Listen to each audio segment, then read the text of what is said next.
This film examines an event that occurs every year in a place called Pamplona, Spain.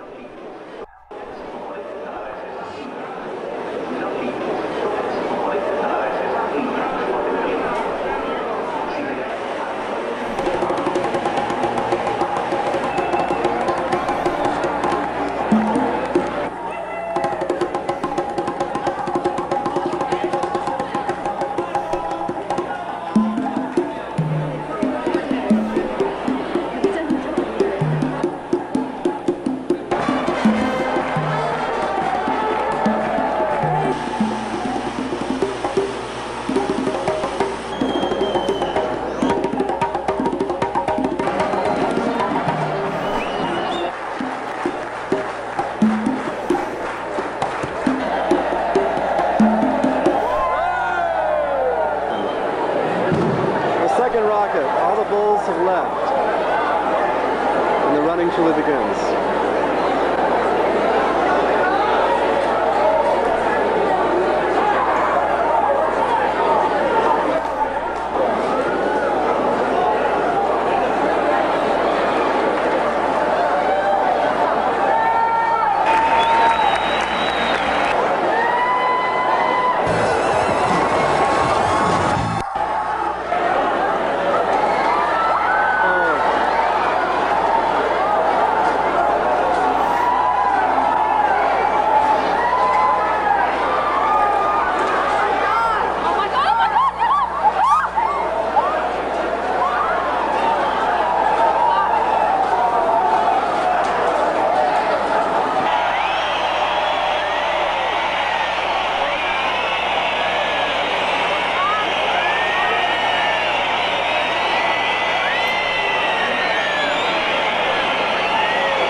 Now, one might ask, to what extent is the running of the bulls in Pamplona, Spain, a collective behavior phenomenon? And of course, we can see that it's not really that much of a collective behavior phenomena, although there's a lot of wild behavior. It's still quite structured, quite predictable. It's held on a given day at a given place, with particular costuming, the white shirts and pants and the red kerchiefs and so forth. So, it's highly structured, although the precise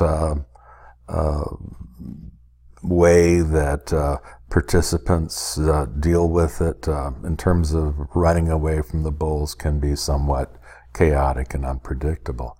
Degree of specificity is certainly an important dimension of collective behavior. A football game, does it have much cultural specificity?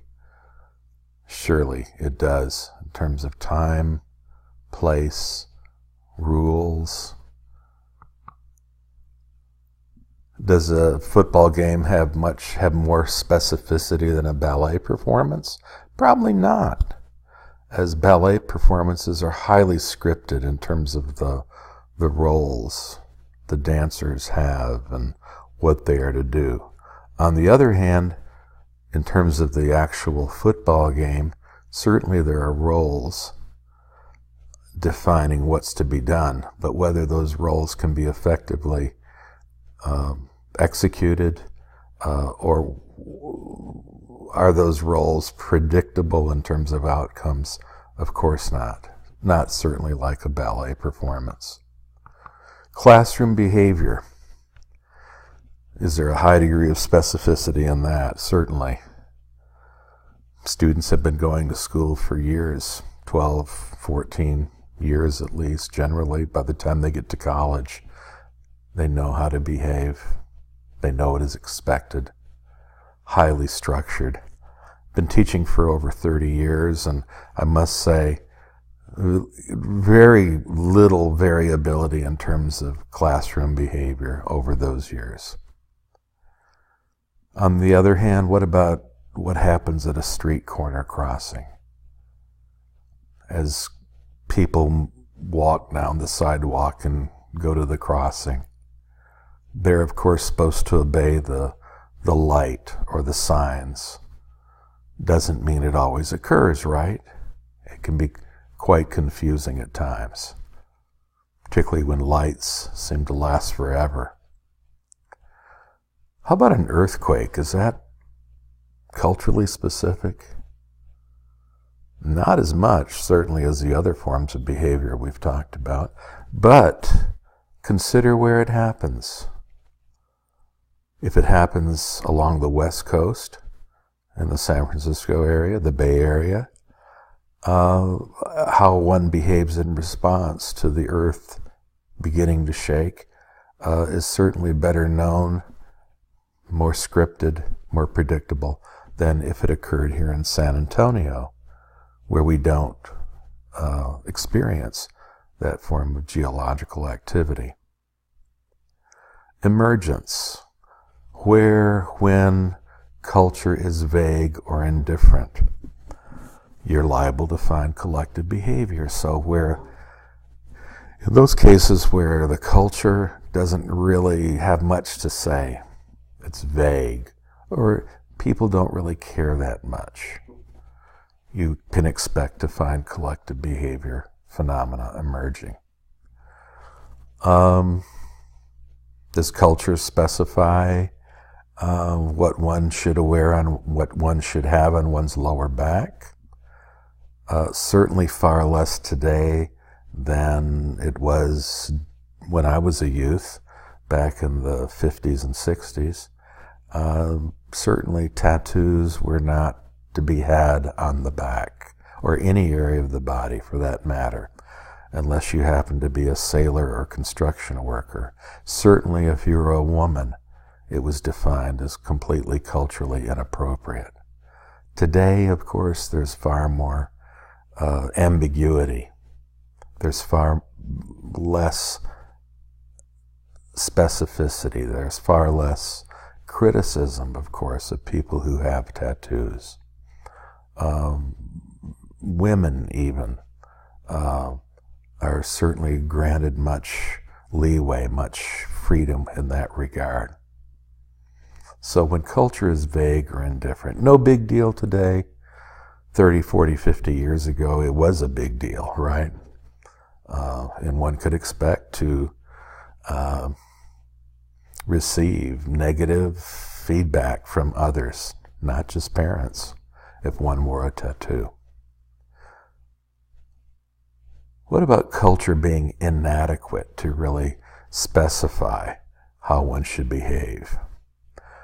These images are from a movie, a very popular movie back in the, I believe it was the late 80s, maybe early 90s, called Alive. Alive was the story of a plane crash and the resulting events. Plane going over the Andes in South America, plane full of, I believe there were rugby players, and they were coming back from a rugby tournament, and the plane, the pilot of the plane mistakenly thought he had higher altitude than he did, and he ran into the side of a mountain. As it were, the crash did not prove fatal for all inhabitants in the plane. Some survived, quite a few survived. They thought they'd be quickly rescued. But of course, the story actually is dependent upon the fact that they weren't rescued, at least within a reasonable frame of time. So after a while, they began getting hungry, and there was nothing to eat. On the plain, it was high up in the mountains, far above the tree line. There was no game, and so they began looking around, and the only thing to eat were the dead bodies of fellow passengers. What does culture have to say about this? Certainly we have norms against cannibalism, but what about under these kinds of circumstances?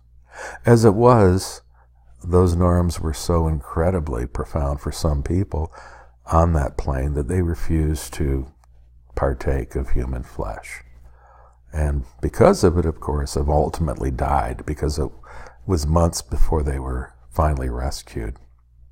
For others who ate, survival, of course, occurred.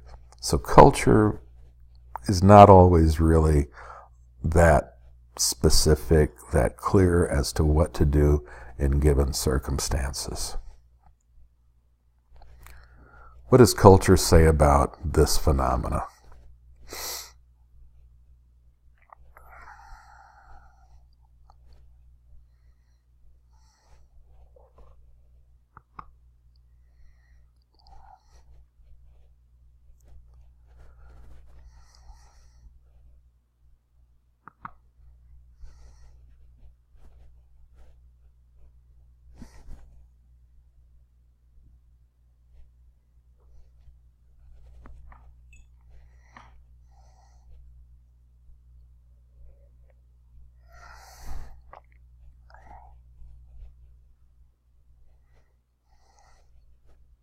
Real. I don't think it's real. I see the lineup for the getting wasted. The Empire State Building is really close to it, so it's okay.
What does culture have to say about cell phones?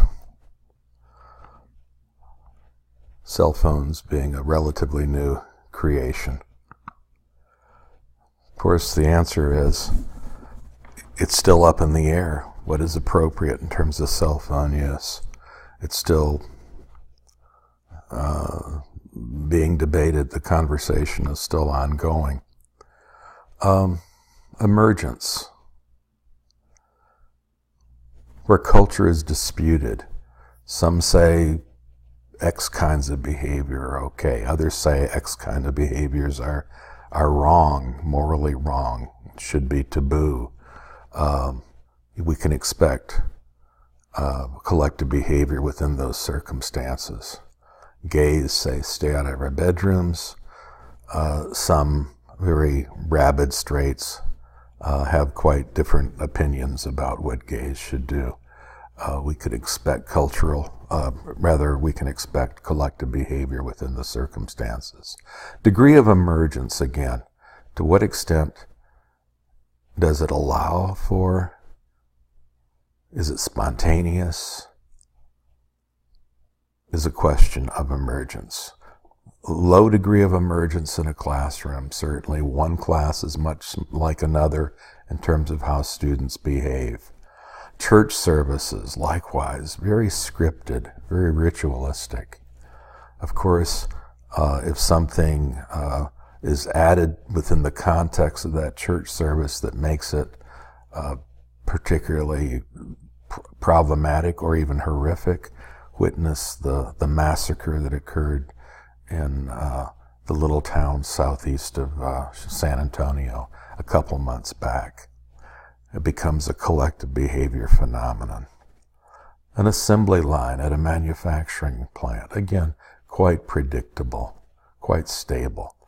Those having an intermediate possibility of emergence would be a variety of different kinds of contests and games. Celebrations like the running of the bulls. Fiesta in San Antonio. What happens after your team, your home team, wins an NBA championship? When that happened to the Spurs back in '99, there was speculation as to whether the town would go nuts, if there would be riots. It had happened in other places. Just so happened it didn't happen in San Antonio.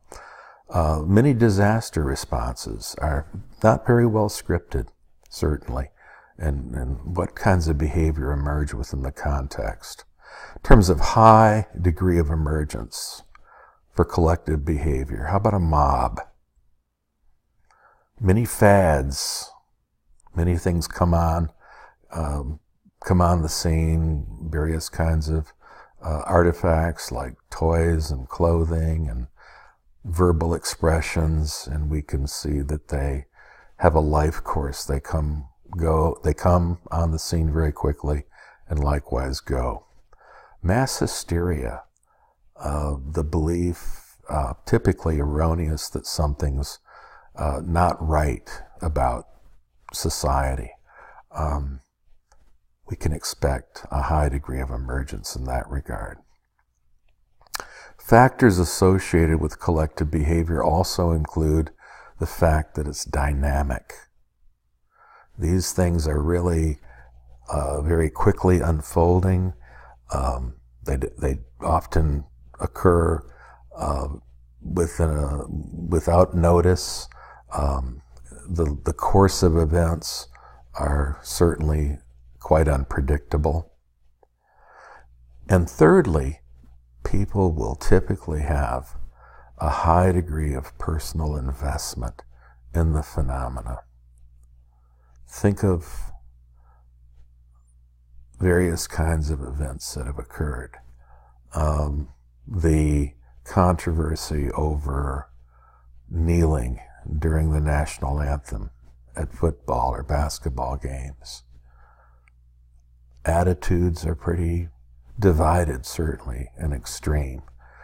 Think about a moral panic, something going down, occurring within a society, and people are typically quite polarized or disturbed about it. Intense personal involvement. Okay, that begins the series of lecture videos that I will carry through over the semester.